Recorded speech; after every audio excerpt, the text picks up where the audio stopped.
이슈의 핵심에 가장 가까이 그리고 쉽게 다가갑니다. 오후에 뉴스 세포를 깨우는 시간 뉴스오후 시작합니다. 바람 잘 날 없는 정치인의 입. 오늘 주인공은 최강욱 전 의원입니다. 동훈 여지도까지 등장한 한동훈 장관 행보도 살펴보죠. 불법 촬영 혐의와 관련해 축구 국가대표 황의조 선수 측이 연인 사이에 합의된 영상이라고 주장하고 있는 가운데 피해자 측에서 동의한 적이 없고 삭제를 요청했었다면서 반박에 나섰습니다. 자, 오늘도 쇼츠트랙부터 달리겠습니다.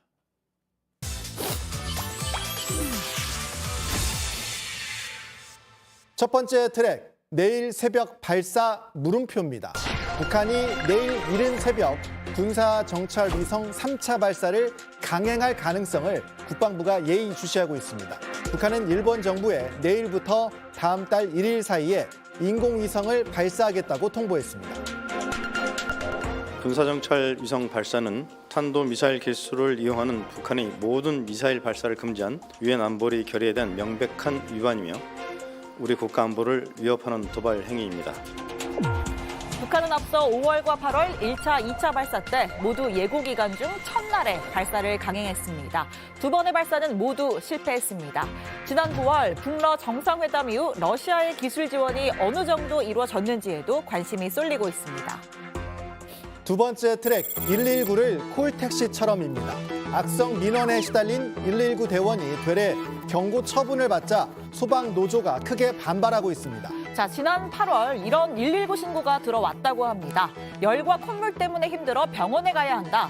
다만 샤워를 해야 하니 30분 뒤에 구급차를 보내달라. 그러니까 119 구급차를 택시처럼 부른 거죠. 자, 일단 출동한 구급대원 요구한 시각에 비슷하게 맞춰서 갔습니다. 그런데 한술 더 뜨는 신고자 약 8분 정도 뒤에 유유히 걸어 나왔습니다. 자, 구급대원이 구급차를 이런 식으로 기다리게 하면 안 된다라고 하면서 병원으로 이송했는데요. 이후에 신고자가 모멸감을 느꼈다, 친절하지 않다며 민원을 여러 차례 제기했습니다. 구급대원은 1년간 포상이 금지되는 경고 처분을 받았다고 합니다. 이에 소방노조는 징계를 당장 철회해달라고 촉구했습니다.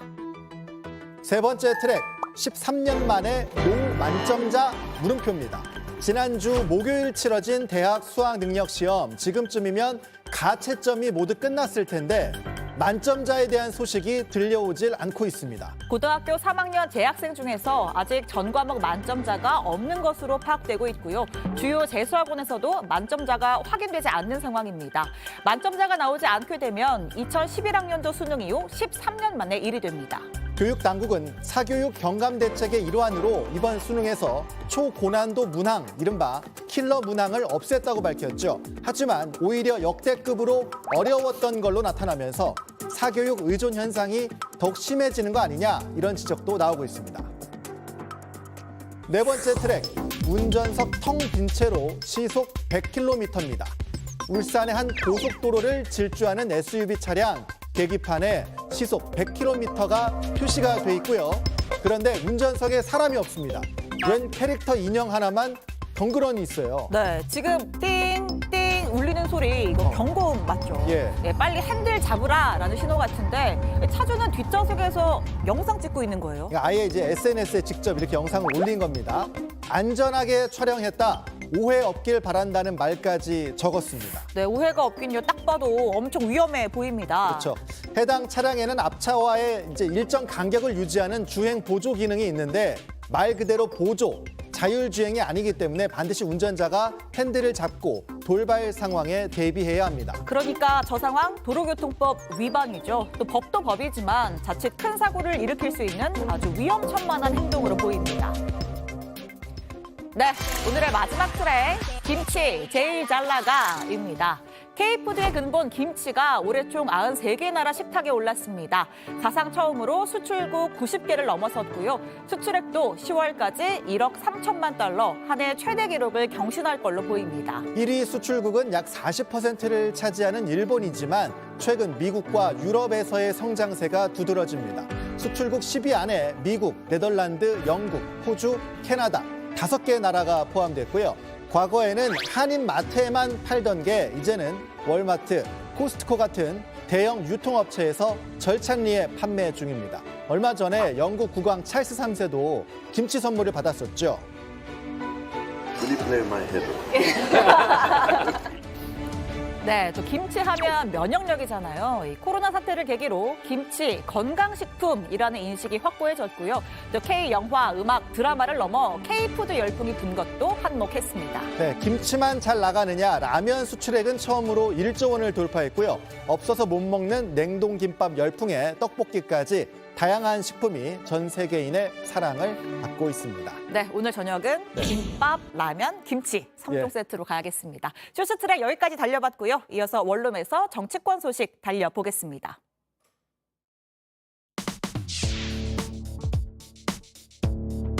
국민과 당원 여러분께 사과드립니다.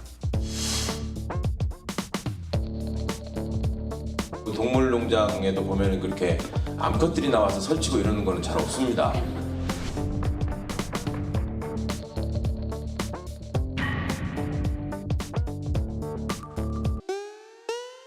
Lights, camera, action. 저는 제 일을 최선을 다해서 하고 있다는 말씀드립니다.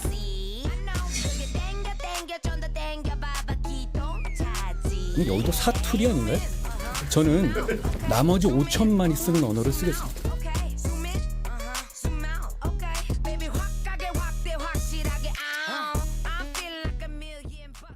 네, 5시 뉴스 후 정치권 이야기 원룸에서 이어가겠습니다. 자, 오랜만에 뭉친 화요 콤비 짝꿍 두 분입니다. 국민의힘 김병욱 의원, 더불어민주당 전영계 의원 나오셨습니다. 안녕하세요. 네, 안녕하세요. 네, 오늘 또 오랜만에 뵀으니까 네. 사이좋게 주거니 받거니 한번 같이 해보죠. 네. 사이좋게 해야 되는데 계속 살쪘다고 말씀하셔가지고 정말 쫓네요. 지금 보니까 더. 예, 알겠습니다. 자, 첫 번째 주제 바로 가보겠습니다. 땡땡이 설친다 이렇게 잡았는데 이 발언의 주인공은 사진 속 최강욱 전 의원입니다. 자, 최근에 이제 대법원에서 의원직 상실형을 받았고 최근에 또 여러 민주당 관련 행사를 돌면서 좀 억울하다, 복수하겠다 이렇게 칼을 가는 발언들을 이어갔는데 지난 주말에 철험의 동료인 민형배 의원의 북 콘서트에 참석해서 어떤 발언을 했습니다. 굉장히 논란이 되는 발언을요. 자, 들어보죠. 와야 되는데 또 아니고 뭐 동물의 왕국이 된 거 아니에요? 공화국이라는 말은 그런 데다 붙이는 게 아니죠. 그 동물농장에도 보면 그렇게 암컷들이 나와서 설치고 이러는 거는 잘 없습니다. 근데 그거를 능가하는 데에서 그 공화국이라는 거를 그렇게 제가 이거 암컷을 비하하는 말씀은 아니고 설치는 암컷을 암컷이라고 부르는 것일 뿐입니다. 네, 그러니까 땡땡이 설친다의 땡땡은 암컷이라는 표현이었습니다.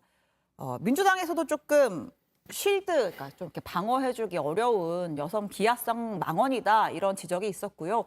오늘 조정식 사무총장이 매우 잘못된 발언이다 엄중 경고도 했습니다. 이게 현 정부 좀 비판하는 발언을 하는 과정에 나온 표현인데 비판과 비난, 비하는 다르잖아요. 왜 이런 선 넘는 표현이 자꾸 등장을 할까요? 좀 안타깝습니다. 예. 그러니까 감정적인 성격이 굉장히 좀 많이 담겨 있는 것 같습니다. 예. 최강욱 의원은 얼마 전에 의원직 상실형을 받았는데요. 예. 사실 의원직 상실형을 왜 받았냐라고 보면은 조국 수사가 시작이었습니다. 예. 결국은 그 윤석열 대통령이 정권을 잡을 수 있었던 이유도 민주 진영에서 많은 분들이 이야기하시는 게 조국 수사. 그러니까 자신을 반대했던 사람들에 대한 보복 행위로 인해서 이러한 결과까지 나왔다라고 하거든요. 그 연장선으로 최강욱 의원의 그 의원직 상실형까지 이끌어냈다 이렇게 평가하고 있는데 예. 그 지점에서 굉장히 좀 감정이 욱해 있는 지점이었다 보니 예. 아마 이런 실수가 나오지 않았나 싶습니다. 이런 부분에 대해서 그 사무총장께서도 말씀하셨다시피 국민들께 실망과 큰 상처를 안긴 부분에 대해서는 엄중 경고를 이렇게 날린 상황이고요. 네. 여기에 대해서 우리 앵커께서 말씀해 주신 것처럼 쉴드 치거나 이러하기에는 좀 부적절한 부분까지 간 것 같습니다. 어떻게 보였어요? 사실 최강욱 의원이 이런 좀 여성 비하적, 성희롱성 발언을 한 게 이번이 처음이 아닙니다. 과거에도 뭐 민주당이 있을 때 뭐 짤짤이 이런 말도 안 되는 말을 해서 예. 문제가 되기도 했었는데요. 사실 이 대목에서 저는 하나 짚고 넘어가야 될 게 민주당 내 여성 의원들이나 뭐 진보를 자처하는 여성 단체에서는 민주당 인사들의 무슨 성적인 문제, 여성 비하 발언이 나타났을 때 네.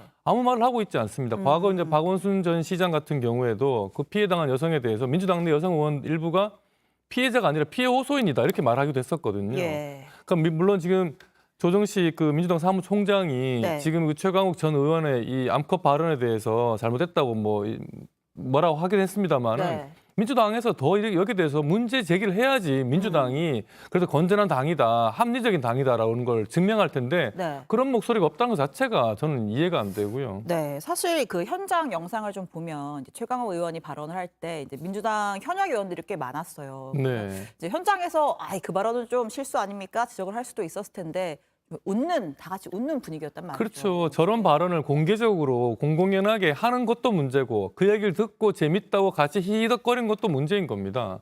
저 정도 인식 수준이고 저 정도 판단력이면 사실 국회의원 하면 안 되는 거죠. 최강욱 의원이 뭐 억울하게 국회의원제 상실했다고 그러는데요. 예. 저런 발언을 연이어서 하는 거 보면 국회의원 상실한 게 하나도 억울할 일이 없는 겁니다. 국회의원 할 자격이 아예 처음부터 없었다 그 생각이 듭니다. 이 정도 가지고 사실 뭔 이야기를 더 하냐 아마 이렇게 보시는 분도 있으신 것 같아요. 그러다 예. 보니 막 웃음을 진 것 같은데 네. 여야 할 것도 없이 모두가 이런 발언들이 추가적으로 나오지 않게끔 이런 비유 발언들이 추가적으로 나오지 않게끔 하는 것이 더 중요할 것 같습니다. 예. 그래서 민주당의 일반 상식이라고 이야기하시는 것에 대한 반박을 좀 드리면 과거에 정치인들의 막말이라고 치면 국민의힘은 이미 괴멸돼서 없어져야 될 당이다라고 하는 비판도 있거든요. 예. 그렇기 때문에 여야가 둘 다 실수하는 부분이 충분히 있다고 생각을 합니다. 그렇기 때문에 지금 더 이상 끌고 가기보다는 잘못한 거 잘못했다 지적을 하고 네. 서로 반성하는 부분 그리고 국민들께는 신뢰받는 정치 스타일로 복원을 해야 된다. 저는 그렇게 생각을 합니다. 예. 뭐 당에서 엄중 경고의 메시지까지 냈으니까 또 최강욱 의원 향후에 뭐 또 발언을 좀 지켜보면 뭐 반성을 했는지 아닌지도 좀 알 수가 있겠죠. 사실 이런 논란은 좀 불거지지 않아둘래 논란인데 또 최근에 그 민주당에서 그 청년들을 겨냥한 현수막을 만들었다가 이제 청년들이 좀 정치를 모른다, 경제를 모른다 이런 뉘앙스를 담아서 또 이번엔 또 청년 비하 논란이 좀 불거지면서 철회를 하는 일이 있었거든요. 뭐 잘해보려다가 한 실수 같긴 한데 전용기 의원님 같은 이런 젊은 세대에 좀 조언을 제대로 해주셔야 될 것 같습니다. 그러니까 여러 가지 논란들이 있었던 것 같습니다. 예. 결국에는 청년 비하까지 펼쳐진 것 같은데요. 예. 뭐 당에서 실수한 거는 겸허하게 인정을 합니다. 그리고 네. 앞으로는 이런 일들이 일어나지 않게끔 해야 되겠다라는 결의도 다졌습니다. 네. 사실 청년들을 보는 대상들이 메시지화 돼서는 안 됩니다. 실제로 청년들의 어려운 지점 그리고 힘들다고 이야기하는 지점들을 파악하기 위해서는 그들의 공감대를 이끌어내는 것이 중요한데 메시지의 대상으로 보다 보니 지금 정치권에서는 여야 할 것 없이 많은 논란들을 낳게 되는 거고 더 큰 실수를 하게 되는 것 같습니다. 그래서 이런 부분들을 하나하나 바로 잡으려면 쓴소리 가감없이 들어야 된다고 생각을 예. 합니다. 민주당에서도 청년들이 이번 논란으로 인해서 굉장한 지탄이 있었던 것을 수용을 하고 앞으로는 이런 일이 일어나지 않게끔 만드는 그런 활동들을 좀 이어나가야겠다라고 생각을 하고 있습니다. 네. 자, 지금 뭐 여야의 또 화두가 혁신 아니겠습니까? 혁신 과정에서 또 이런 일들은 좀 없도록 하면 좋을 것 같습니다. 자, 그 앞서서 그 최강욱 의원, 전 의원 발언 나왔던 북콘서트 현장에서요. 그 윤석열 대통령을 좀 탄핵하자 이런 주장도 나왔습니다. 그 장면도 좀 보고 이어가겠습니다. 그동안 잠자고 있던 이 권한을 적극적으로 행사해서 탄핵을 해야 된다고 생각합니다. 저는 반윤연대 이렇게 말씀 주셨는데 전적으로 동의하면서 반윤연대를 형성할 수 있는 행동을 민주당이 먼저 보여야 되지 않을까라는 생각을 해요. 대통령 탄핵은 150명이 있어야 돼요. 그러니까 과반이 있어야 되는데 민주당이 지금 과반이 훌쩍 넘잖아요. 그러니까 일단 탄핵 발의를 해놓고 그리고 나서 반윤연대를 자, 민주당 지도부에서는 대통령 탄핵 논의한 바 없다라고 했는데 지금 뭐 이제 소위 강경파 의원들, 이제 철험회 소속 의원들이 많이 모인 콘서트 현장에서는 좀 그렇지가 않은 상황 같습니다. 왜 이런 발언들이 좀 계속 나오는지 뭐 어떻게 보셨어요? 저 공간이 어떤 공간이었냐면 민주당 민영배 의원이 본인의 책 예. 탈당의 정치라는 그 책 토크 콘서트를 하는 자리였거든요. 예. 그 자리에 민주당 강경파 의원으로 불리는 의원들이 대거 함께 한 거고 최강욱 전 의원도 같이 간 거죠. 예. 근데 민영배 의원이 탈당을 하고 어떤 일을 했는지 그걸 생각을 하면요. 사실 이거는 민주 국가에서 이런 일이 있을 수 있을까 싶은 거예요. 어떻게 보면 반민주적이고 반헌법적인 그런 행위였다. 그런 비판을 받고 있는데 예. 오히려 민양배 의원은 그렇지 않다. 자기 뭐 진영을 위해서 내가 열심히 했는 것 뿐이다. 뭐 아마 그런 식으로 합리화하는 것 같아요. 예. 그러니까 이런 인식 전체 일반 국민 인식과 동떨어진 그런 책을 가지고 모여서 또 윤석열 대통령을 일방적으로 비판하고 탄핵까지 하자고 하고 이런 강경 지지층만을 대상으로 하는 정치를 하다 보니까 저런 막말도 나오는 것이고 네. 전체 국민들과 동떨어진 탄핵 얘기도 자꾸 나오는 거죠. 그러니까 저런 강경 지지층과의 정치, 이거 정말 나쁜 정치고 저런 정치가 오히려 민주당과 이재명 대표를 더 위축시키고 네. 오히려 더 민주당 지지율을 떨어뜨린다고 저는 생각을 합니다. 근데 저분들이 연말에 또 왜 저런 걸 할까? 사실 토크 콘서트라는 게, 출판 기념회라는 네. 게 사실 책을 파는 공간이기도 합니다. 그러면 저 책을 사고 싶은 사람은 좀 민주당 내에서도 아주 강성파들이라는 거죠. 예. 그러니까 저분들이 좋아할 만한 그런 얘기를 해서 책을 팔고 싶은 거예요. 전 그런 좀 정말 이기적인 속내까지 있는 정말 좀 저급한 공간이었다라고 말씀드릴 수밖에 없습니다. 뭐 자신들의 생각을 표현하는 것은 어느 정도 자유가 있는 것이죠. 그 표현 가운데 당은 이것을 토론과 설득을 통해서 결국에는 당론이라는 거대 담론을 만들어내는 그런 과정입니다. 네. 그래서 그 정당에서는 공식적인 입장으로서는 탄핵을 이야기한 적이 없다라고 이야기하는 것이 당연하고 그것이 예. 맞는 것이고요. 일부 의원들이 자신의 생각을 표현하는 것도 어느 정도 저는 당연하다고 생각을 합니다. 과연 이것이 거대 담론으로 의견이 모여질 수 있을지는 모르겠습니다. 왜냐하면 대통령 탄핵이라는 것은 아직까지 공식적으로 민주당에서 검토된 바가 없기 때문에 추가적으로 논의될지는 없겠습니다만 아마 그렇게 대통령이 실수한 부분이라든지 대통령께서 반헌법적인 행위를 하셨다라고 판단하시는 분들이 이야기하는 것까지 제지할 수는 없는 그런 상황인 것입니다. 만약에 정말 문제가 됐다면 공식적으로 논의가 될 것이니까 이것을 예단해서 민주당이 이야기하지 않았는데 일부 의원들이 이야기한다라고 굳이 우리가 크게 볼 필요까지는 없다라는 말씀도 드리고 싶습니다. 오히려 뭐 이런 다양한 의견까지 다 통제하는 건 좀 건강하지 못하다. 이런 다양한 의견이 있고 다양한 의견을 다 듣고 그리고 토론과 설득을 통해서 만들어내는 것이 결국에는 민주주의 아니겠습니까? 민주주의의 가장 큰 기본은 사실상 다양한 의견을 어떻게 수용할 것인가에 대한 방법론을 찾는 것이라고 알고 있습니다. 네. 그런 측면에서 뭐 김용민 의원이라든지 그리고 민영배 의원이 이런 주장을 하시는 것에 대해서 잘못된 생각이다라고 이야기할 필요는 없는 것이죠. 다 똑같은 생각만 가지고 있으면 그게 공산주의지 뭐겠습니까? 알겠습니다. 자, 야당 얘기해봤고요. 여당으로도 또 넘어가 보겠습니다. 지금 여당에 이슈가 많습니다. 혁신이 활동하고 있고 인재영이 명단도 나왔고 이준석 전 대표 신당설까지 뉴스가 참 많은데 이분 한 사람의 좀 존재감에 좀 밀리는 분위기가 있단 말이죠. 자, 두 번째 주제 한동훈 장관 이야기고 오늘 여의도 사투리 나는 안 씁니다. 이런 발언을 했습니다. 자, 지금 뭐 한동훈 장관의 등판설은 좀 기정사실화가 된 것 같고 이제는 역할론을 가지고 온갖 시나리오가 나옵니다. 어디로 출마할 것이냐, 뭐 선대위원장 맡을 것이냐 이런 얘기까지 있는데 자, 한 장관의 본인 행보도 조금은 좀 달라진 것 같죠. 그러니까 장관 일정을 수행하긴 하는데 묘하게 이런 발언이나 행동이 뭐랄까요? 조금 유세 현장 같은 느낌이 조금 듭니다. 자, 오늘 장면 좀 볼까요?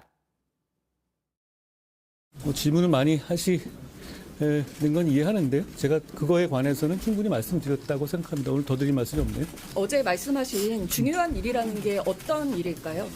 이런 일입니다. 오늘 저희가 하고 있는 일들이요. 대전에서 하고 있는 여러 가지 일들. 최근에 장관님 화법이 여의도 문법과 다르다는 말이 있는데요. 그런 얘기 제가 많이 들었던 것 같아요. 만약에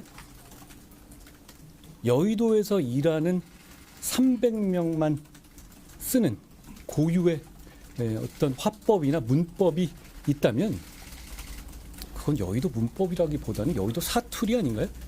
저는 나머지 5천만이 쓰는 언어를 쓰겠습니다.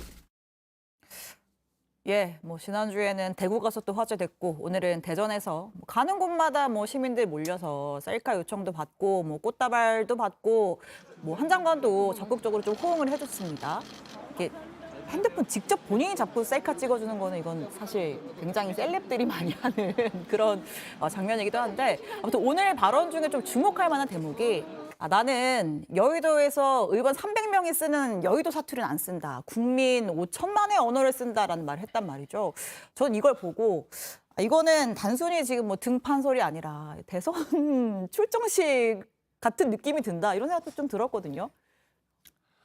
뭐 정치인 한동훈은 필연적이다 이렇게 생각을 합니다. 예. 다음 총선뿐만 아니라 그 뒤까지 내다보는 그런 행보를 이미 시작을 했다. 저는 그렇게 볼 수도 있을 것 같고요. 또 뭐 많은 국민들이 또 관심도 있고 좀 한동훈이라는 인물에 대해서 좀 신선하게 또 느끼고 있는 것 같습니다. 그리고 또 실제로 73년생이거든요. 한동훈 장관이.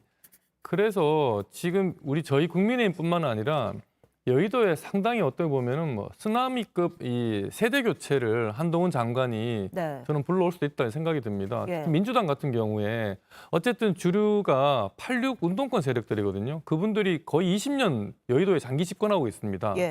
근데 이분들이 이제 용태론 또 매번 일기도 했었지만 오히려 지금 뭐 조국 전 장관이나 송영길 전 대표 같은 경우에는 당 밖에서 본인들의 문제로 법원에서 이제 재판을 받고 뭐 실형 선고까지 받았는데 그럼에도 불구하고 뭐 어떤 분은 비법률적인 방법으로 명예회복을 하겠다는 이런 말도 안 되는 얘기를 하면서 국민들 감정이나 법원의 결정에 정면으로 도전하고 있단 말이죠. 이것 자체가 민주당에 큰 부담이 되는데 한동훈이라는 더 젊고 더 새로운 그러면서 좀 유능하고 똑똑해 보여요 상당히. 그 말씀하시는 것도 정말 좀 정확한 언어를 사용을 하기도 하고 국민들이 봤을 때는 지금 기존에 있는 여의도 정치인들, 국회의원들과는 좀 다른 새로운 정치인으로 보이기 때문에 그 여의도의 아무 세대 교체를 정말 가속화시키는 기폭제가 될 것 같습니다. 그리고 특히나 이제 이준석 전 대표와 한동훈 장관 이 두 사람이 뭐 이준석 대표가 신당을 하든 안 하든 간에 여의도에서 두 사람이 이렇게 경쟁하는 모습 자체가 국민의힘과 민주당 전체 기성 정치인들한테는 아마 그건 핵폭탄이 될 것 같습니다. 알겠습니다. 자, 최근에 그 동훈이어지도 다들 그 사진 보셨죠? 그 뭐 한동훈 장관 지지하는 뭐 어떤 갤러리 이런 데서 저 지도를 만들어서 최근 행보를 담았다고 하는데 사실 어쨌든 현직 장관 아닙니까? 그럼 장관으로서 업무를 이제 수행을 하고 있는 와중에 필연적으로 정치인으로서의 이제 길을 가게 된다면 사실은 장관 타이틀은 좀 내려놓고 가야 되는 거 아니냐 이렇게 생각해 볼 수도 있지 않을까요? 그러니까요. 그렇게 법률과 헌법을 중시하던 법무부 장관께서 저렇게 행동하시는 것이 저는 이해가 안 되는데요. 법을 잘 아니까 법을 잘 사용한다. 그리고 법을 잘 빠져나간다라고 해서 법꾸라지라는 단어가 있지 않습니까? 사실 법무부 장관이면 장관직을 가지고 있는 국무위원입니다. 국무위원이 이렇게 사실상 그 선거운동을 하고 있는 것에 대해서 어디까지 통용이 되어야 될지도 모르겠습니다. 이것을 보고도 선거운동이 아니다라고 이야기할 수 있는 사람은 많이 없을 것 같습니다. 그런 차원에서 이것은 명백한 문제가 있다고 생각을 하고요. 5천만 국민이 쓰는 언어를 쓰겠다라고 하시면서 사실 기자님들이 계신 곳이라면 어디든 가서 이렇게 브리핑을 하시는 것 같더라고요. 이런 모습까지 총체적으로 봤을 때 법무부 장관으로서가 아니고 정치인으로서의 한동훈의 삶을 살고 있는 것이다. 이것은 분명한 문제가 있다라는 말씀 드리고 싶습니다. 알겠습니다. 자, 인류한 위원장이 한 장관 당으로 오면 당연히 환영한다. 하지만 격식과 룰은 지켜야 한다라고 했습니다. 그러니까 뭐 공천 받을 거면 제대로 절차 밟아라 뭐 이런 뜻 같은데 뭐 한 장관이 당에서 뭐 어느 지역으로 갑니까? 아니면 선대위원장 갑니까? 뭐 어떤 역할 맡는 게 좋은가요? 선대위원장을 하면서 서울에 좀 상징적으로 의미 있는 곳에 지역을 택하는 게 본인을 위해서나 당을 위해서나 좋을 것 같고요. 그리고 제가 한 가지 말씀을 드리면 지금 법무부 장관 한동훈을 예고된 정치인으로 만든 것, 필연적인 정치인으로 만든 건 민주당입니다. 지금 한동훈을 만든 건 파라리 민주당이에요. 과거에 이제 윤석열 검찰총장을 정치인으로 만들고 대통령으로 만든 것도 조국과 민주당이었거든요. 민주당이 지금 한동훈 장관을 계속 뭐 비판을 하고 나무라고 뭐 조롱도 하는데 그렇게 해서 한동훈 장관을 자꾸 이렇게 정치인으로 만들어주고 체급을 키워준 겁니다. 민주당이. 그 민주당은 한동훈 장관을 자꾸 얘기할수록 한동훈 장관이 더 커지니까 상당히 좀 딜레마에 빠질 수도 있는데요. 뭐 민주당 입장에서는 뭐 한동훈 장관이 이제 부각되고 이게 정치인으로 성장하는 것 자체가 상당히 부담스럽겠지만 민주당이 또 그 자신들이 좀 만든 일이라고 생각하면요, 좀 별로 할 말도 없을 것 같아요. 전혀 부담스럽지 않습니다. 한동훈 장관 출마를 뭐 수도권에서 하시든지 대구에서 출마하시든지 저는 예. 상관이 없다. 뭐 네. 오히려 비례대표 선거를 하면서 전국 선거를 지휘하신다고 해도 민주당에는 큰 타격이 없다라는 예. 생각입니다. 사실 민주당의 많은 지도부들도 말씀하셨거든요. 우리는 별로 관심 없다. 우리도 바쁘다. 이런 예. 이야기까지 하시면서 한동훈 장관의 출마에 대해서 굳이 언급을 하지 않으셨는데 그 이유는 한동훈 장관이 이번에 총선에 출마하게 되면 결국에는 윤석열 시즌2가 되는 겁니다. 윤석열 정권 심판론이 앞두고 있는 이런 총선에서 그 윤석열 정부의 2인자라고 불리는 한동훈 장관이 본인이 직접 등판을 했을 때 저희는 윤석열 정부 심판론이 오히려 더 강화될 것이고 심화될 것이라고 보고 있기 때문에 네. 한동훈 장관 이미 커져 있다고 보고 있고요. 예. 그리고 한동훈 장관이 직접 등판하는 것 오히려 부담스럽지 않다 이런 네. 말씀 드리고 싶습니다. 자, 마지막 질문으로 그 한동훈 장관 등판은 민주당에 전혀 부담이 안 된다고 하셨는데 지금 민주당 뭐 비명계 좀 좌장이라고 할 수 있는 이상민 의원이 최근에 국민의힘 갈 수 있다. 오늘은 국민의힘 혁신위가 하는 토론회에서 강연도 했단 말이죠. 이상민 의원의 행보는 부담이 될 수 있습니까? 빅텐트 한다고 하면. 이상민 의원님이 가신다고 해서 빅텐트가 될지는 모르겠습니다. 예. 그러니까 김기현 대표가 빅텐트를 만든다고 하고 여러 분들을 영입하고 있는데 이준석 대표도 앉지 못하면서 어떻게 빅텐트를 구성하겠느냐라는 질문이 있는 거고요. 예. 이상민 장관께서는 굉장히 좀 전략적으로 국민의힘 행을 택하는 것 같습니다. 의원. 그렇죠. 결국에는 공천 문제가 달려 있는 것인데 최근에 인터뷰가 본인은 어떻게든 육선을 하겠다라고 하신 것이 있거든요. 그러니까 국민의힘에서 환영하면 가겠다라고 말씀하신 것이 본인의 안위 때문에 간다라고 생각하는 분들이 많기 때문에 비단 그것만 보고 빅텐트라고 이야기하기에는 좀 어폐가 있다라는 말씀 드리고 싶습니다. 어떠세요? 지금 이준석 대표가 새 텐트를 차리든 안 차리든 네. 이준석 대표는 어쨌든 저 범보수 진영의 일원으로 예. 앞으로 선의의 경쟁을 하게 될 겁니다. 하지만 민주당은 지금 이재명 대표 원톱 체제거든요. 과거에 비해서 이재명 당 대표가 당 대선 후보가 되고 당 대표가 된 이후에 민주당은 상당히 좀 폐쇄적으로 지금 성격이 바뀌었습니다. 체질이. 과거에 민주당은 저희 국민의힘이나 국민의힘 전신의 정당들보다는 상당히 좀 자율적인 정당이에요. 그리고 나름대로 개파주의가 있었어요, 안에. 예. 근데 그런 게 다 지금 민주당이 사라지고 이재명의 말을 들을 것이냐 안 들을 것이냐 그걸로 지금 당이 의원들이 지금 갈린단 말이에요. 그래서 거기에 대한 불만을 품은 게 이상민 의원이고 원칙과 상식이라는 이름으로 정치체를 결사체를 만든 비명계 의원들이란 말이죠. 예. 그러니까 민주당 내에 이런 그 독선적인 이재명 대표의 독선적인 정당 운영에 대한 반발로 그분들이 이탈할 가능성이 생긴 거고 저희가 근데 그분들 중에 독서를 가려서 같이 할 분이 있으면 얼마든지 같이 할 수 있는 거죠. 예. 그래서 민주당이야말로 지금 보이지 않는 이제 위기 상황이다. 지금 실험실의 비커 속의 개구리처럼 네. 스스로 이렇게 고립되고 좀 어떻게 보면은 말라 죽는 상황인데도 그걸 눈치채지 못하고 있다. 이렇게 볼 수 있을 것 같아요. 알겠습니다. 자, 오늘 두 분과 여야 얘기해봤는데 이 정도면 사이 좋았던 것 같습니다. 네. 다음 주에도 잘 부탁드리면서 네, 오늘 두 분 말씀 여기까지 듣겠습니다. 고맙습니다.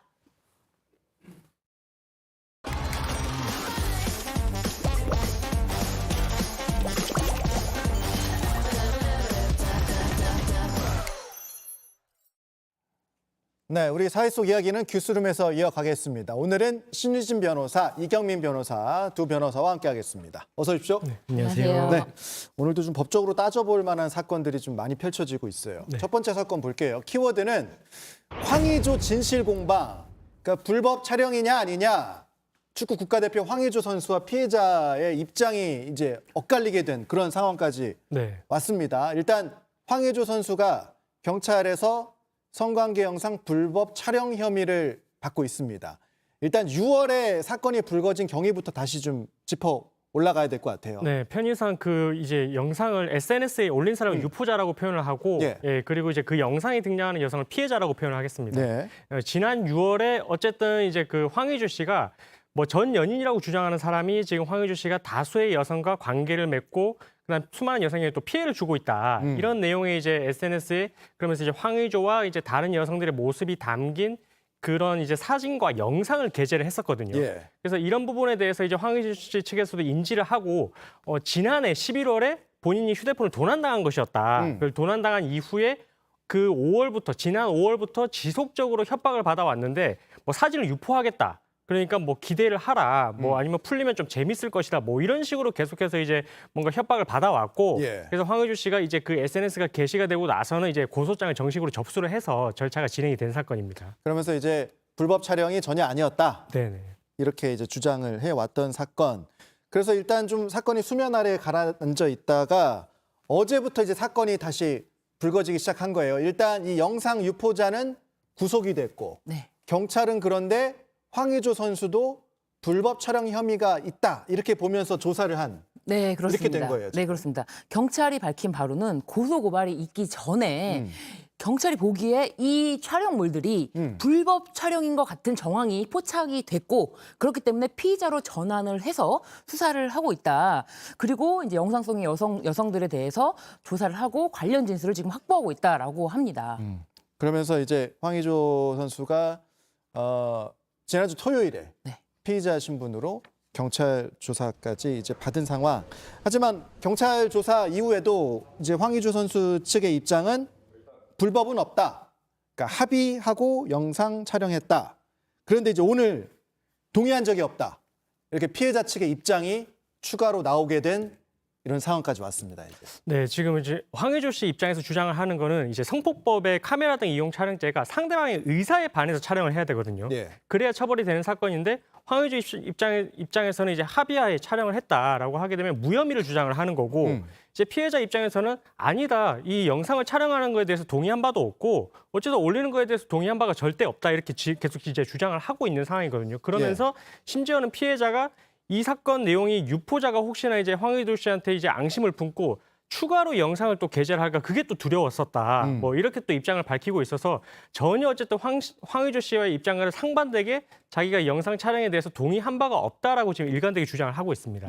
지금 사실 정확하게 이 영상 속에 이제 뭐 등장인물이 몇 명인지 이런 부분까지 지금 정확하게 알 수는 없는 상황인데 네.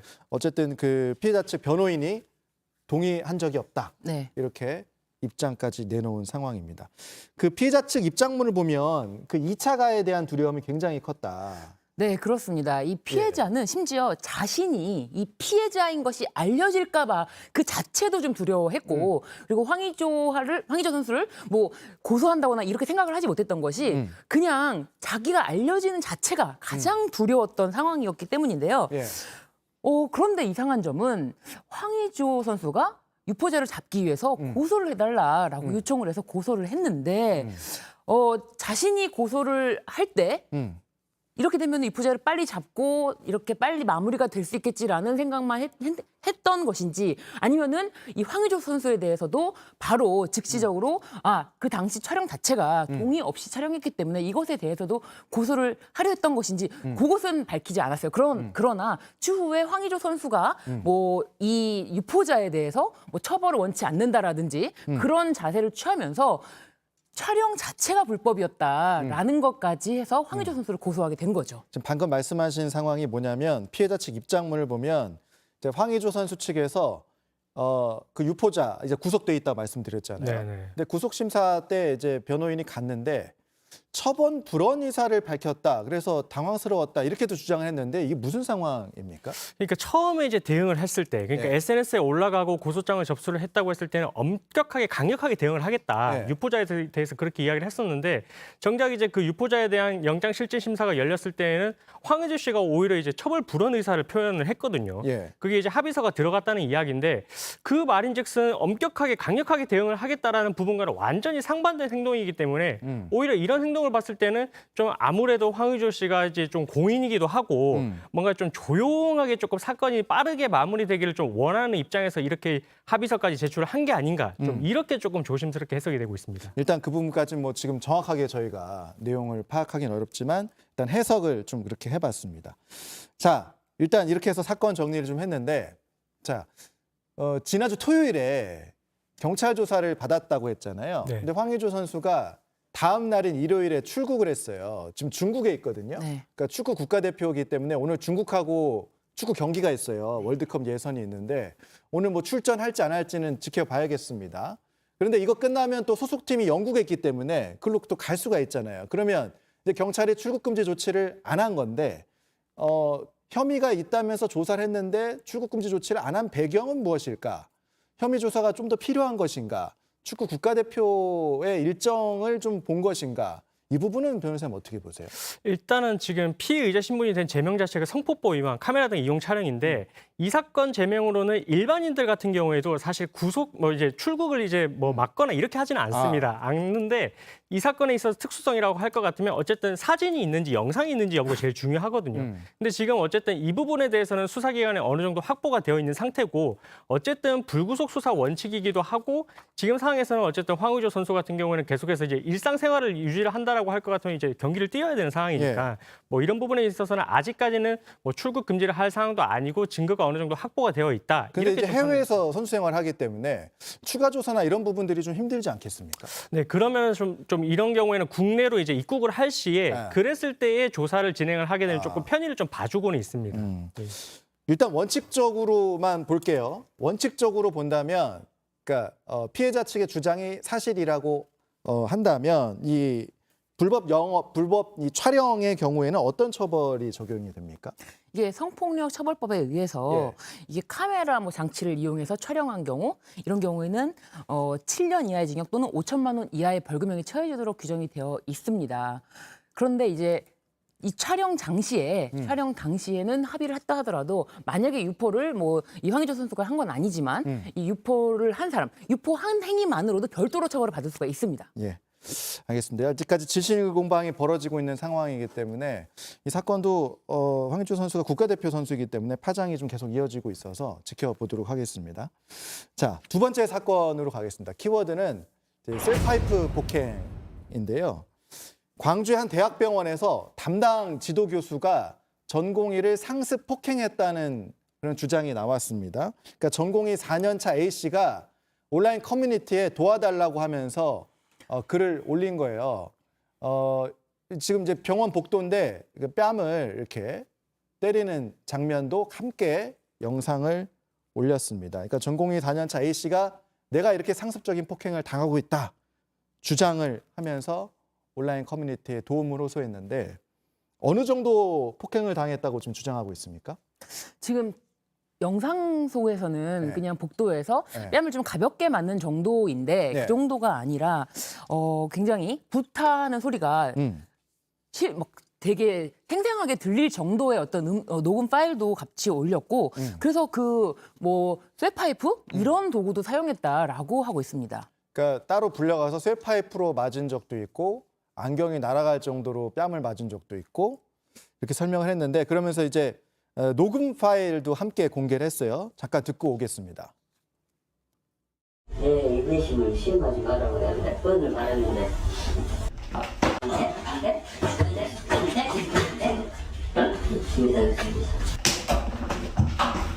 왜 한대라고 안 맞았나? 그게 어렵냐고. 몇 명 된다고, 몇 명 된다고. 이게 지금 들으면 좀 굉장히 심각한 상황인 것 같거든요. 그러니까 구타로 추정되는 소리가 들리고 막 우당탕탕하기도 하는데 자, 일단 소리만으로 폭행 증거가 됩니까? 어떻습니까? 일단 소리의 유형도 다양할 것 같은데 만약에 이제 뭔가 때리는 소리 이것만 들어가 있을 때는 사실 이것만 갖고 처벌을 하는 증거로 삼기는 좀 부족함이 있습니다. 근데 여기 이제 영상에서 보시면은 그 대화가 이제 들어가 있고 그 상태에서 이제 때리는 소리까지 녹음이 되어 있기 때문에 이런 거는 이제 충분히 증거로 쓰일 수가 있고요. 그리고 이런 이제 음성에 대해서 제출을 했을 때는 증거 능력을 판단할 때 보통 원본이 제출을 해달라고 합니다. 수사기관에서 원본을 해달라고 하고 만약에 제출하는 사람이 이 부분에 대해서 뭔가 수정을 하거나 이렇게 했을 때는 그 상대방 입장에서는 이거는 신빙성이 없다. 증거 능력이 조작이 됐기 때문에 증거 능력이 없다라고 또 부인을 할 수가 있거든요. 근데 이 사건 같은 경우에는 어쨌든 그때 당시 상황이 그대로 들어가 있는 내용이기 때문에 충분히 피해자 진술 이외에도 증거로 사용이 될 수가 있습니다. 자, 일단 이렇게 영상, 음성 파일까지 공개가 된 상황. 해당 병원의 입장은 어떻게 나오고 있습니까? 이 해당 병원에서는 당사자들을 즉시 분리 조치를 했다. 그리고 이제 위원회를 개최해서 조사를 해볼 텐데 이 조사 결과에 따라서 후속 조치를 할 거라고 하고 있는데 당장 이 일에 대해서 어쨌든 간에 지금 이렇게 굉장히 길게 장문의 글을 올렸는데 이것이 어느 정도 신빙성 여부에 대해서 판단이 된다면 사과를 먼저 해야 되지 않나 싶습니다. 이게 이 글을 올린 전공의 4년차 A씨 굉장히 뭐랄까요? 본인도 굉장한 불이익이라든가 어떤 이런 걸 감수하고 굉장히 떨면서 글을 올렸을 것 같은데요. 네, 그렇습니다. 이 글 전체 내용을 보면은 예.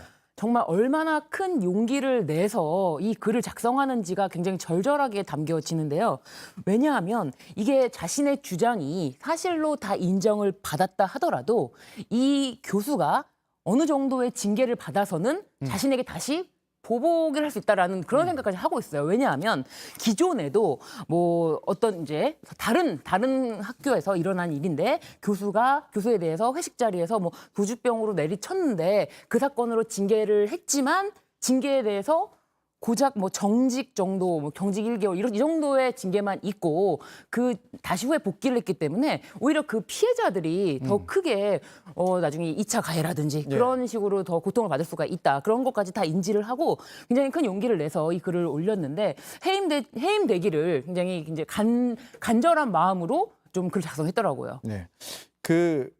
마침 어제부터 의료법 개정안이 시행이 됐어요. 그러니까 의사의 면허 제한 사유를 모든 범죄에 대한 금고 이상의 형으로 확대하는 이 개정안이 마침 어제부터 좀 시행이 됐는데 좀 이런 사건이 터졌습니다. 예, 이게 사실 이전에는 좀 소위 표현을 하기를 의사 면허에 대해서는 철밥통이다 이런 말이 있었거든요. 그만큼 이제 의료 행위로 인해서 예를 들어서 이제 마약류 관리법 위반으로 처벌을 받게 됐을 때 그럴 때만 이제 면허를 취소를 했지 그 이외의 범죄에 대해서는 이제 어쨌든 면허에 대해서는 이제 보호를 해주고 있었는데 어제 이제 시행된 법으로서는 이제 모든 범죄 그러니까 예를 들어서 이제 뭐 교통사고라든지 이런 다른 범죄를 통해서도 금고 이상의 형을 선고를 받게 되면 이제는 면허를 취소할 수 있게 됐거든요. 이렇기 때문에 어쨌든 지금 이 사건 같은 경우에도 앞으로 결과가 어떻게 될지는 지켜봐야 되겠지만 만약에 금고 이상의 형이 선고된다면 면허에도 영향을 줄 수가 있습니다. 알겠습니다. 자, 마지막 코너 속 코너는 지난 5월에 굉장히 모든 분들이 놀랐던 사건의 재판 결과가 오늘 나왔습니다. 짧게 보죠. 오후재판소로 가겠습니다.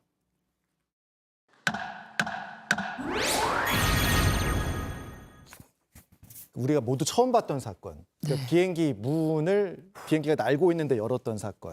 뭐 영상도 많이 보셨죠? 저 장면.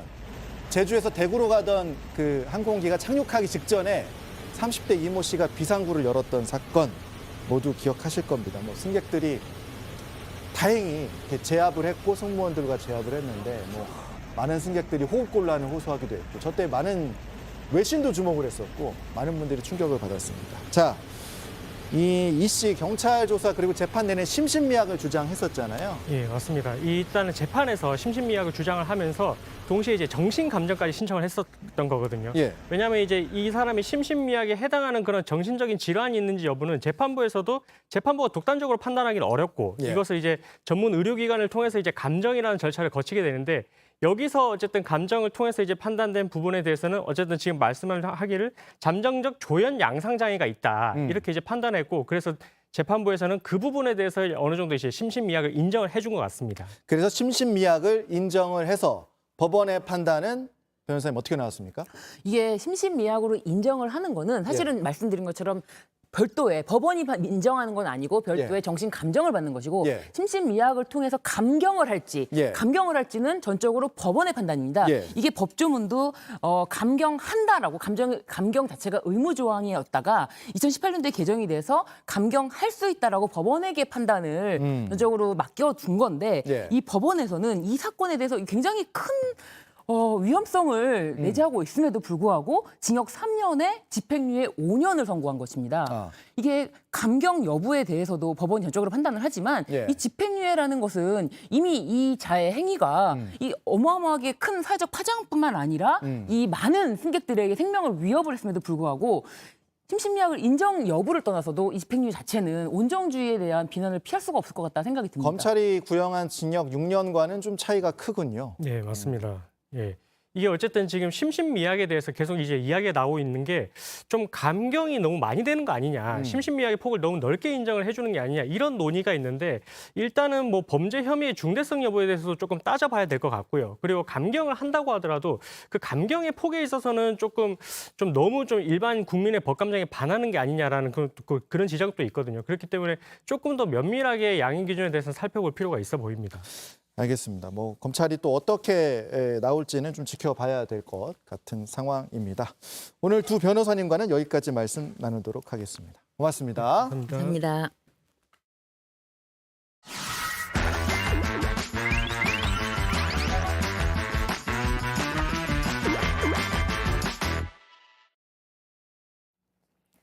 네, 가보니 해보니 들어보니 그래서 보니보니입니다. 오늘도 박사라 기자가 나와 있습니다. 어서 오십시오. 네. 안녕하세요. 네. 네, 자 오늘은 어디 가보고 온 거니? 네. 여러분 혹시 기억하시나요? 예. 갈비사자 바람입니다. 아, 기억하죠. 예. 네, 경남의 한 동물원에서 갈비뼈가 보이도록 앙상하게 말랐던 사자인데요. 이 바람이가 청주동물원으로 옮겨지고 나서 어떻게 지내고 있는지 보고 왔습니다. 예. 또 독수리 한 마리도 지금 아, 여기 청주동물원에 독수리? 예, 예. 최근에 이사를 왔는데 좀 눈망울이 슬퍼 보이지 않으시나요? 예. 이 친구도 함께 보고 왔습니다. 아, 둘 다 좀 슬퍼 보여요. 네, 그렇습니다. 바람이는 너무 유명해서 잘 알고 독수리는 또 왜 오게 된 것인가? 네, 영상을 사연이 통해서 살펴보도록 하겠습니다.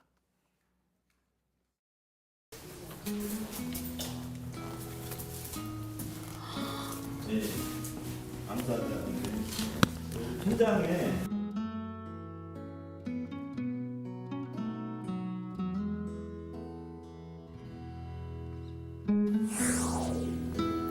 네, 저는 지금 충북 청주동물원에 와 있습니다. 이곳이 사연 많은 야생동물들의 보금자리가 되어주고 있다고 하는데요. 지금 바로 가보겠습니다.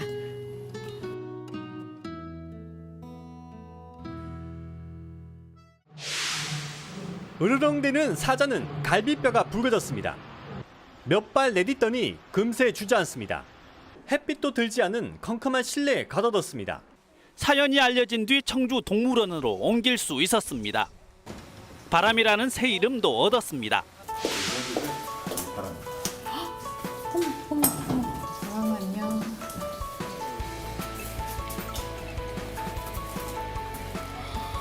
와, 근데 확실히 좀 상태가 좋아 보이거든요. 도도랑 이제 합사 훈련을 하고 있는데 네. 조금씩 다투고 하면서 이제 찰가상 같은 거 입고 있어요. 치료하려고 내사에서 관리하고 있고요. 또 회복되면은 다시 합사 진행하려고 하고 있습니다. 바람이가 지금 살도 좀 찌고 뭐 털도 좀 풍성해진 것 같은데 그렇죠? 네. 네, 뭐 살도 올라왔고요. 근데 살 찐 만큼 털도 많이 나지 않았을까 생각을 하고 있습니다. 도도가 밖에 있다가 눈이 오니까 들어왔어요. 아, 진짜 크다. 숫사자들이 보통 암사자보다는 더 크죠. 아, 근데 바람이가 작은 거구나. 바람이가 좀 작은 왜소한 편이죠. 아.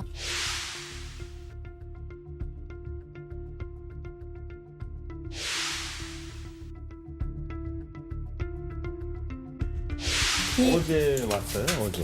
여기가 나설거니와 무리들이 와서 쳐다보니까 네. 뭐지 저 사람들이 나도 불안해 죽겠는데 그러니까 이제 저렇게 뒷모습을 보이면서 왔다 갔다 하는 거죠.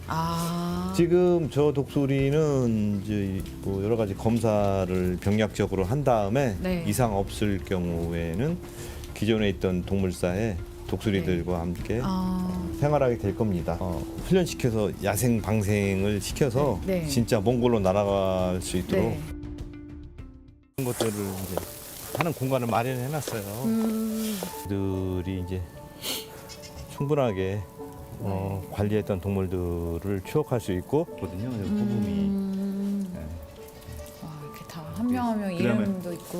올 2월에 네. 표범연말 주고 아, 여기 날짜도 있어요. 10월 11일. 언제 이거는 찍었는지. 6월 10일 되돌아보고 동물 관리에 대한 좀, 경각심도 예, 예. 저희들도 뭐 나름 갖고 있고 오래 살다가 이제 죽기 때문에 네. 그만큼 보살핌을 충분히 받고 가는 동물들이라 정도 많이 들어서 생활하면서도 많이 이제 그립고 보고 싶기도 하고 그렇습니다.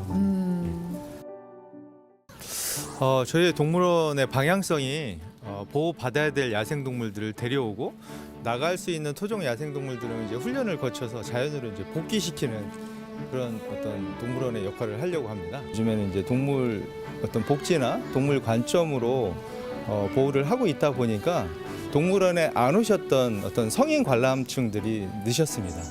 그게 굉장히 긍정적인 신호로 생각하고 있습니다.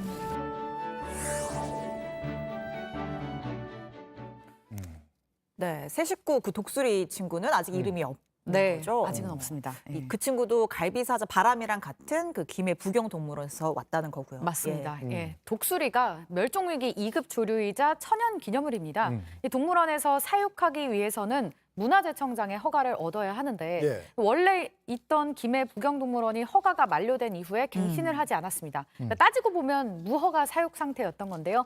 관리도 제대로 되는지 감시하기도 힘들고 그래서 안전한 사육을 위해 청주동물원으로 옮겨진 겁니다. 그 이제 원래 동물들이 있던 북영동물원은 왜 관리 상태가 그렇게 급격하게 나빠졌습니까? 그게 이제 지난 8월에 운영을 중단하면서 이제 동물들이 갈 곳이 없어진 건데 코로나 때 재정이 많이 악화돼서 먹이를 제대로 주거나 뭐 관리를 제대로 할 수가 없었다는 겁니다. 근데 또 좀 더 들어가 보면은 예.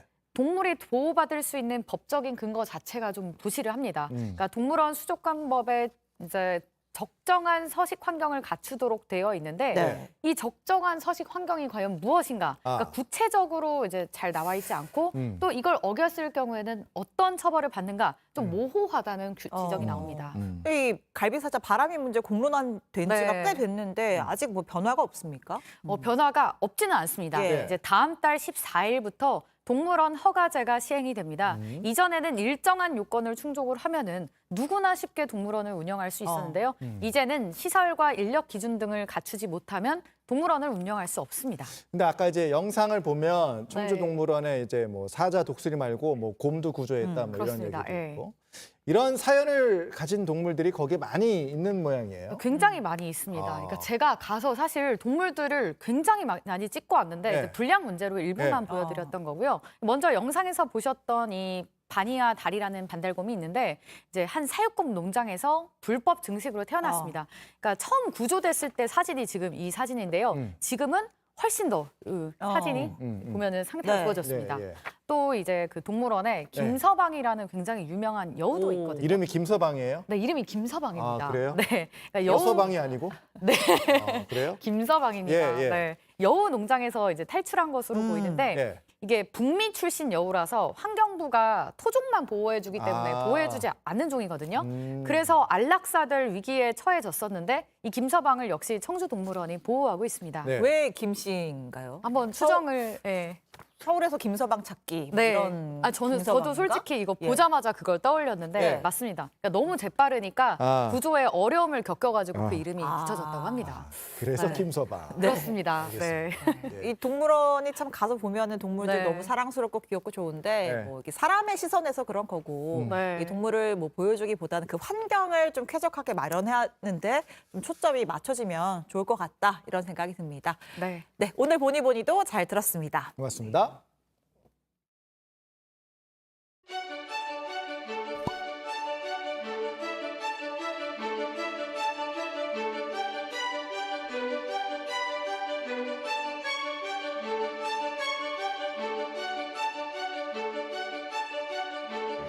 Voilà, le chapeau de l'empereur Napoléon Ier.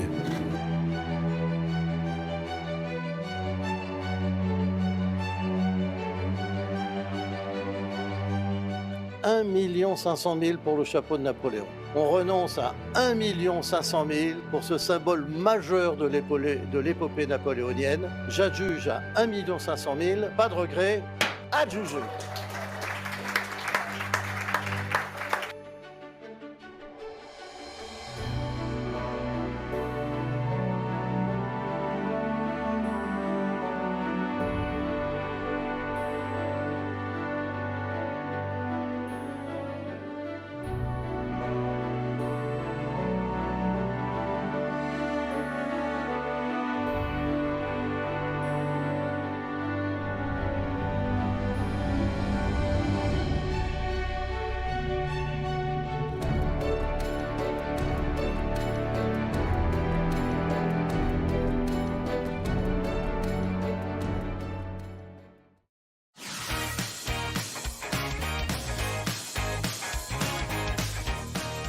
네, 뉴스 마지막 코너죠. 오늘 온라인에서 가장 핫한 키워드 소개하는 코너입니다. 네, 오후의 키워드 오키도키 민키형 빅데이터 전문가 전민기 팀장과 함께하겠습니다. 어서 오십시오. 네, 반갑습니다. 전민기입니다. 네. 네, 자 오늘 첫 번째 키워드 바로 갈까요? 자, 첫 번째 키워드 중국입니다. 중국. 네, 연관어가 평소와는 좀 다를 거예요. 네. 한류, 페이커, 손흥민 이런 이름들 보이고 있습니다. 근데 중국의 한류는 이제 조금 옛날 얘기 아닙니까? 그렇죠. 예. 네, 의외 분야에서 지금 한류 열풍이 다시금 아하. 일고 있다라는 소식이거든요. 한류가 다시 불고 있다. 네, 그저께 이제 게이머들의 월드컵 롤드컵. 이제 원래 이름은 리그 오브 레전드 월드 챔피언십인데 결승전이 열렸습니다. 네. 여기서 전 세계적인 프로게이머 페이커가 이끄는 한국 대표팀 T1이 중국을 꺾고 오랜만에 우승을 했어요. 예. 이 한국 팀 우승 당시에 중국 해설자 멘트를 한번 일단 들어보겠습니다. 중국이 졌는데 중국 해설자의 멘트. 그렇습니다. 들어보겠습니다. 10年前的斯坦普斯，10年后的首尔，还是这个男人带着4个不同的队友。他在赛前宣传片说的一样，第4冠为了我的队友。人生有的时候就像一趟有来无回的旅程，我们拿着单程票走上代表着时间的列车，但是 Faker 用他的专注、热爱，继续向我们证明，浪花淘尽，唯有 Faker 屹立不倒。 전혀 중국이 이긴 느낌인데. 그렇죠. 한국분 아니죠? 중국분. 바로 그 점이에요. 뭐 거의 뭐 무협지 한 편을 써가지고 네, 네. 해설을 하는데 뭐 좀 감동한 것 같은데요. 그러니까 뭐 페이커 거의 뭐 영웅처럼 이렇게 막 그러니까요. 해설을 해주는데요. 그쵸. 예. 그러니까 아까 10년 전, 10년 후 있는데 10년 전에 2013년에 페이커가 17살의 나이로 최연소 우승을 했고요. 이번에 예. 또 최연장자 우승한 겁니다. 그래서 페이커에 향한 찐 사랑이 좀 느껴지지 않으시나요? 느껴집니다. 페이커는 예. 뭐 워낙 유명하잖아요. 지금 네. 우리나라에서. 맞습니다. 롤은 몰라도 페이커는 안다. 그러니까 그 최고 기량의 선수를 만나면 이게 아무리 경쟁 상대여도 팬이 되잖아요. 그렇죠. 지난번 아시안 게임에도 중국 팬들이 그 공항에 엄청 몰려들었었거든요. 중국 해설진도 마찬가지가 아니었나 싶습니다. 네. 누리꾼들 반응도 그러다 보니까 뜨겁거든요. 네. 네. 함께 만나보시죠. 중국 해설 시적이고 낭만이 있다. 상대에 대한 존중, 이게 스포츠 정신이지. 역시 무협지의 나라, 해설 찰지다. 이런 반응들까지 나오고 있습니다. 네. 고맙다는 말씀을 전합니다. 해설자님. 감사하고요. 네. 어떻습니까? 근데 오늘 이제 중국 아까 뭐 우리가 축구 오늘 있는데 축구 맞아요. 관련해서 또 중국에서 우리 선수들을 응원하는 목소리가 있다고요? 맞습니다. 예. 그 중국 축구가 사실은 오랫동안 부진했었죠. 예, 근데 최근에 지금 말씀해 주신 대로 오늘 저녁에 중국 선전에서 한국과 중국 2026 북중미 월드컵 예선전을 치릅니다. 예. 그런데 중국 축구 팬들이 한국을 응원하는 사람들이 많다라는 거예요. 국적을 넘어선 팬심인 건데 네. 중국 팀 입장에서 썩 기분 좋지는 않겠어요. 예. 그래서 이런 중국 팬들을 부르는 그런 말까지 있더라고요. 그래요? 일명 다오거라고. 다오거. 자, 바로 한 어. 창을 거꾸로 잡듯 적을 지지하는 행동. 그래서 이 한국 팀을 응원하는 중국인들 이렇게 부르고 있습니다. 그렇군요. 네. 원래 이게 응원할 때 응원할 맛이 나야 되는데 어. 우리나라는 뭐 신이 나야 되니까. 그렇죠. 딱 그 라이더만 봐도 네. 뭐 손흥민, 조규성, 황희찬, 네. 이강인 하면 맞아요. 딱 신이 네, 나는데 네. 요새 중국 축구가 조금 좀 그렇죠. 그렇습니다. 네. 많이 부진하죠. 예. 예, 사실 중국 축구 오랫동안 부진했습니다. 2022 월드컵에서도 예선 탈락했고요. 월드컵 본선 진출한 게 2002 한일 월드컵이 마지막이에요. 예.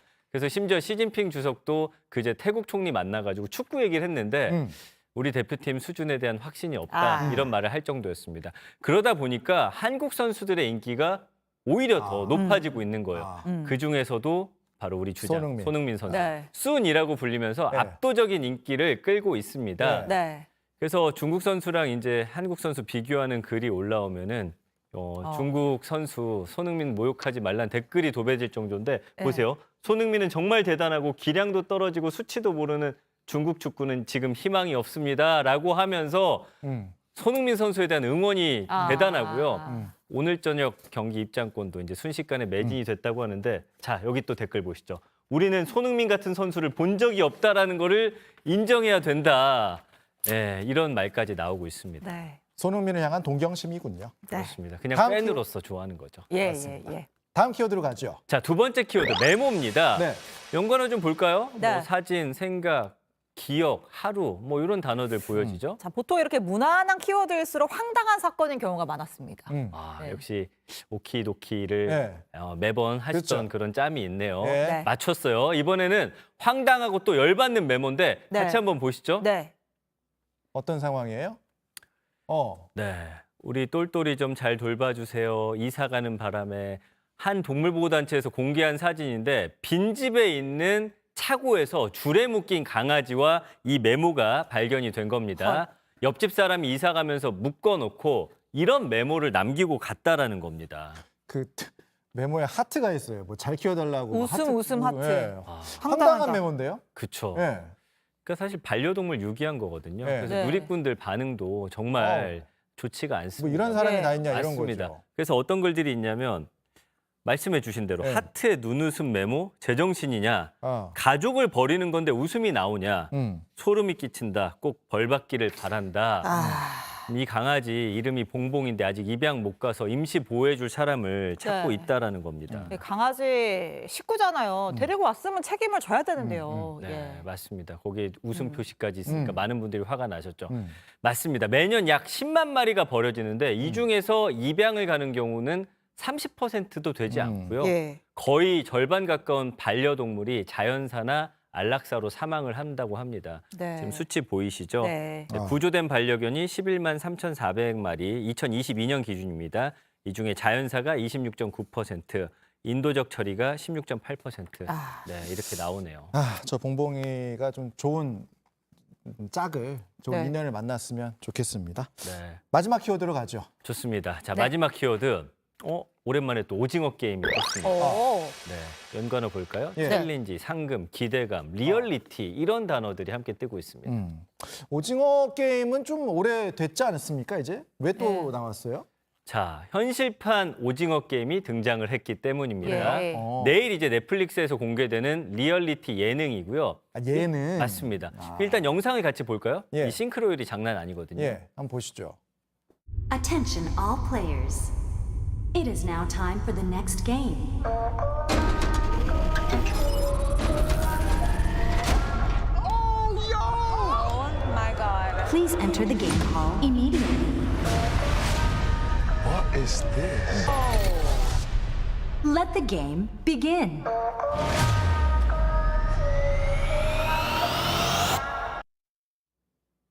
이 예능이라는 거죠. 맞습니다. 드라마랑 세트 연출 완전 똑같은데요? 다 똑같죠. 예. 거기 이제 나온 사람들만 외국인으로 바뀌었는데 예. 이게 지금 영국 리얼리티 쇼 제작사가 만든 건데 아. 오징어 게임 그 황도혁 감독 말로는 세트장을 실제 드라마와 100% 똑같이 만들었대요. 네. 아까 보면 아시겠죠? 예. 문 색깔, 그림, 그리고 작은 디테일까지 완벽하게 모사를 했다고 합니다. 특유의 색감도 똑같습니다. 네. 예. 이 무궁화 꽃이 피었습니다. 달고나 게임, 구슬치기 이런 드라마에 등장했던 게임들도 그대로 진행이 된다라는 거거든요. 상금도 그대로입니까? 상금. 드라마에선 1인당 1억 해서 456억 원이 네. 걸려 있었잖아요. 네. 리얼리티 쇼에서는 456만 달러. 우리 돈으로 약 61억 원. 이것도 엄청난데요? 맞습니다. 네. 상금으로 예. 주어진다고 해요. 예. 네.